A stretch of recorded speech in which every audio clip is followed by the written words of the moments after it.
రాష్ట్రంలో మహిళలంతా జగన్ వెంటే ఉన్నారని, మే 13న జరిగే పోలింగ్ రోజున మహిళలంతా ఫ్యాన్ గుర్తుకు ఓటేసేందుకు సిద్ధంగా ఉన్నారని తెలుసుకున్న చంద్రబాబుకు ఓటమి భయం పట్టుకుంది.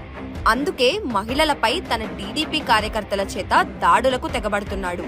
మొన్న హోంమంత్రి తానేటి వనితపై దాడైతేనేం, నిన్న విజయవాడలో వైసీపీ మహిళా కార్యకర్తపై బోండా ఉమాకుమారుడు బోండా రవితేజ చేసిన దాడి కూడా దీన్నే తెలియచేస్తుంది. వైసీపీ విజయానికి దగ్గరవుతున్న విషయాన్ని తట్టుకోలేక టీడీపీ ఈ దాడులకు పాల్పడుతుంది. చంద్రబాబు నాయుడు ఆయన కూటమి మహిళలపై చేస్తున్న దాడులు మరియు దౌర్జన్యాలను అరికట్టడానికి రాష్ట్రంలోని మహిళలంతా ఏకమవ్వాల్సిన సమయం ఇది.